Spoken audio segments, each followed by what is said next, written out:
Looking at the map right now, the weather across the United States is anything but uniform. What we're seeing is a divided country with 3 separate systems active at the same time, and each one is doing its own thing in different parts of the country. So let's break this down piece by piece and talk about what's happening, where it's happening, and what you need to know. The big picture is this. The United States is split into 2 main weather zones right now. In the north, northwest, and around the Great Lakes, cold air is in control and snow is widespread.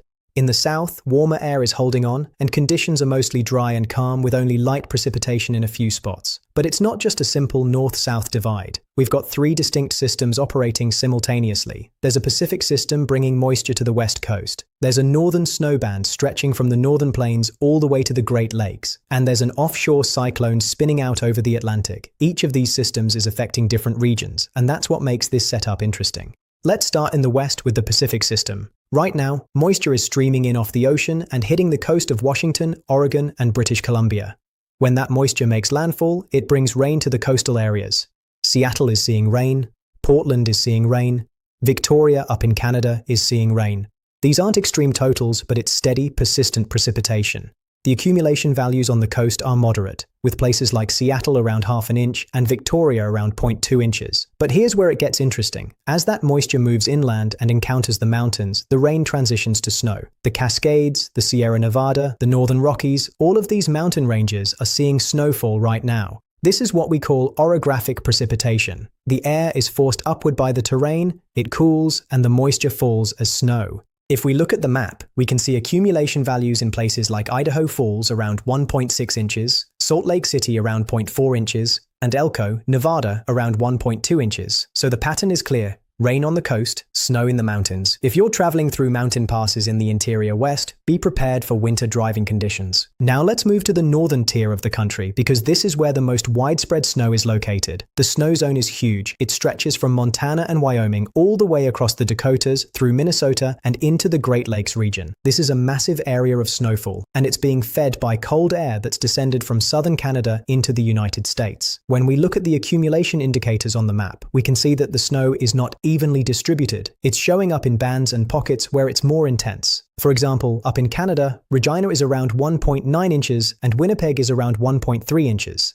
Down in the United States, Bismarck is around 0.4 inches, but Fargo is much higher at 4.3 inches. That tells us the snow is organized in a banded structure, and if you're under one of those bands, totals are going to add up quickly. The Great Lakes region is especially important to watch because this is where lake effect snow can come into play. When cold air moves over the relatively warmer waters of the Great Lakes, it picks up moisture, and that moisture gets dumped as snow on the downwind side of the lakes.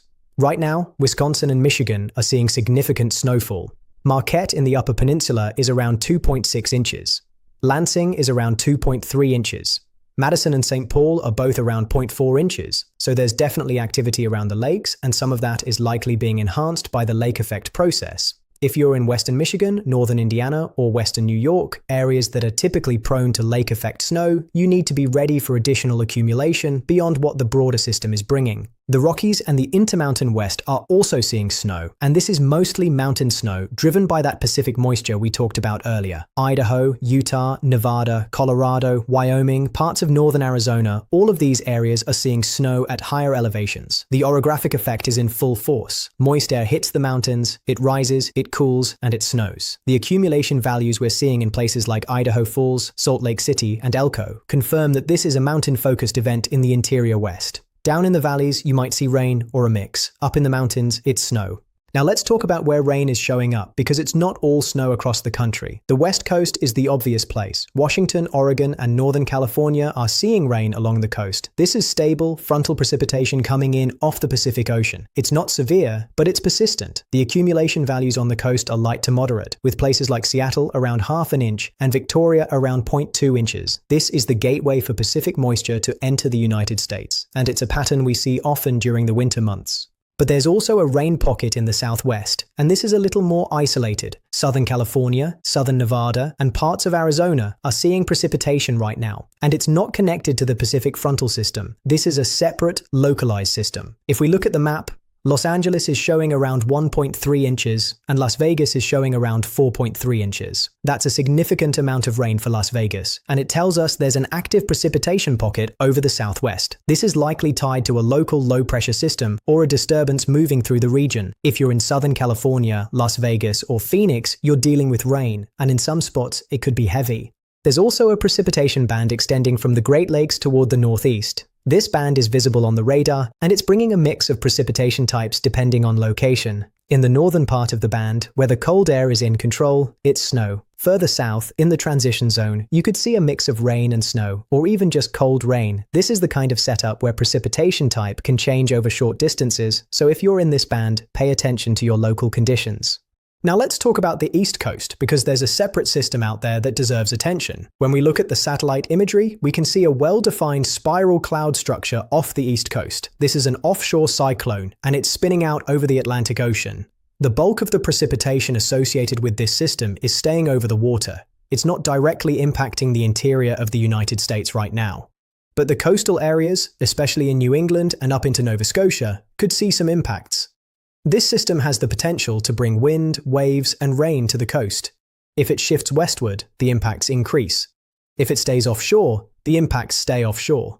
Right now, it looks like most of the action is staying over the ocean, but it's something to monitor if you're along the East Coast. Temperature is the key factor that determines whether precipitation falls as rain or snow, so let's talk about the temperature map. Right now, the northern tier of the country is locked into deep cold. We're seeing blue and purple colors on the temperature map, indicating temperatures well below freezing. This is ideal snow territory. Any precipitation that falls in these areas is going to be snow. In the south, we're seeing yellow and orange colors indicating warmer temperatures. Snow is not going to happen in these areas. The transition line, where temperatures are right around the freezing mark, is typically somewhere around northern Kansas, Nebraska, Iowa, northern Illinois, and northern Indiana and Ohio. This is the zone where precipitation type can be tricky. You could see snow in one spot and rain just a few miles south. Right now, most of the central United States looks quiet in terms of precipitation, so the main news is the snow zone in the north and the rain on the west coast. When we look at the 12-hour precipitation accumulation map, we can see where the heaviest totals are expected. The Pacific Northwest stands out because of the ocean moisture and the mountain enhancement. The Great Lakes and Northern Belt also show significant accumulation, though some of that is snow, so we need to think about it in terms of water equivalent. The Atlantic offshore system shows a large area of accumulation, but again, most of that is over the ocean, not over land. The central United States, places like Texas, Oklahoma, central Kansas, and southern Missouri, show very weak accumulation. This is the quiet window we've been talking about. If you're in the Central Plains, you're not dealing with any major weather right now. Let's quickly touch on Canada and Mexico, because they play a role in this overall pattern. In Canada, we're seeing snow and rain bands across the prairie provinces, places like Saskatchewan and Manitoba, and also in southern Ontario. This is the source region for the cold air that's descended into the United States. Canada is essentially feeding cold air southward, and that's what's setting up the snow zone we're seeing across the northern US. In Mexico, the overall impact is weak. The warm air mass is holding over Mexico, and that's helping to maintain the warm background for the southern United States, so Canada is the cold source, Mexico is the warm source, and the United States is caught in between. Now let's talk about risks, because that's what really matters. If you're in North Dakota, Minnesota, Wisconsin, or Michigan, you're dealing with snow and wind. That combination reduces visibility and creates hazardous road conditions. Blowing and drifting snow can make travel dangerous, and snow removal is going to be ongoing. If you're planning to travel in these areas, give yourself extra time, reduce your speed, and be prepared for winter driving conditions. Around the Great Lakes, there's the potential for localized lake effect intensification. If you're on the downwind side of the lakes, you could see heavier snow totals than surrounding areas. This is especially true in western Michigan, northern Indiana, and western New York. Keep an eye on the radar, because lake effect bands can set up quickly and produce intense snowfall rates. If you're in the mountains of the West Coast or the Rockies, mountain passes are going to be treacherous. Snow at high elevations means reduced visibility and slick roads. If you're traveling through places like Snoqualmie Pass, Donner Pass, or any of the major mountain corridors, check conditions before you go and be prepared for delays. In Southern California, Nevada, and Arizona, there's a pocket of heavy rain. If you're in Los Angeles, Las Vegas, or Phoenix, keep an eye on the radar. Some of those heavier rain bands could produce localized flooding, especially in areas with poor drainage or near washes and small streams. The East Coast offshore system is mostly a maritime concern right now, but if you're along the coast in New England or Nova Scotia, watch for wind and rough seas. If the system shifts westward, coastal rain and wind could increase. So, putting it all together, what we have is a divided country with three separate systems. The north is locked in cold with widespread snow. The west coast has Pacific moisture bringing rain to the coast and snow to the mountains. The southwest has a localized rain pocket, and the east coast has an offshore system spinning over the Atlantic. The central United States is sitting in a quiet zone between all this activity. If you're in an active zone, be prepared for the specific hazards in your area. If you're in the quiet zone, enjoy the break, but stay aware, because patterns can shift. This is the kind of setup where different regions are experiencing completely different weather, and understanding which zone you're in is the key to knowing what to expect.